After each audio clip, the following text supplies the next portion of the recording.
All right, here's example number 4. We're going to change things up now. I am no longer asking you to find the equation of the tangent line. So for this problem, I now want you to find the point x comma y on this function f of x equals x squared plus 8x minus 2, where the tangent line will be horizontal. All right, remember horizontal line goes left to right, like this. All right. So I want you to figure out where on this graph you would have a tangent line that's horizontal. If you think about that for a second, you might be able to figure that out in your head where that horizontal line would lie. If not, just follow through and I will show you at the end of this little video. All right, so the first thing that we need to do, again, we still need to find the first derivative because the first derivative gives us the slope. So f of x equals x squared plus 8x minus 2. So if we take the first derivative, we get 2x plus 8. And again, remember, the first derivative of a constant is always 0. All right, and I keep telling you guys the first derivative is the slope. So the slope of our line is 2x plus 8.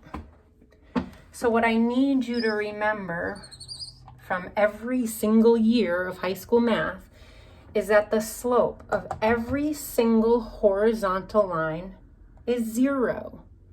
So we know the slope has to be 0. So we're going to substitute 0 in for the slope.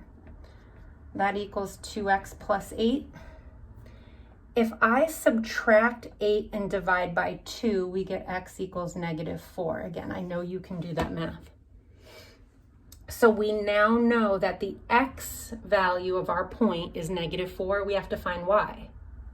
So all you have to do now is take negative 4 and plug it back into the original function. So find f of negative 4. So negative 4 squared plus 8 times negative 4 minus 2. And if you do this math out, you get negative 18. So f of negative 4 is negative 18.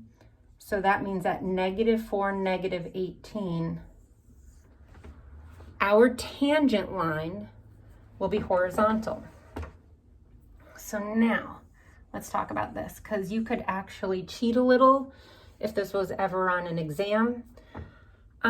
The only time your tangent line is going to be horizontal is at relative maximums and minimums. There happens to be only one minimum for this graph. So let's say we just sketch this graph. All right, so the minimum, we know this is a parabola opening up because our leading coefficient is 1. And this right here, negative 4, negative 18. So I go negative 4, negative 18, way down here, negative 4, negative 18. That would be our vertex. So I'm just going to sketch this. So we have a parabola opening up whose vertex is at negative 4, negative 18. Every single point on this graph, your tangent line will have a slope other than 0. But at this minimum, the tangent line has to be horizontal. So whenever you have a maximum, a minimum, a relative max, a relative minimum, that's where your tangent line is going to be horizontal. So think about cubic functions. You know, some cubic functions look like this. You have a relative maximum, a relative minimum. So in the case of a cubic function, not all of them, some cubic functions don't even have a horizontal tangent line, okay? This one would have 2 of them. So you'd have a horizontal tangent line at this relative maximum. You would have a horizontal tangent line at this relative minimum.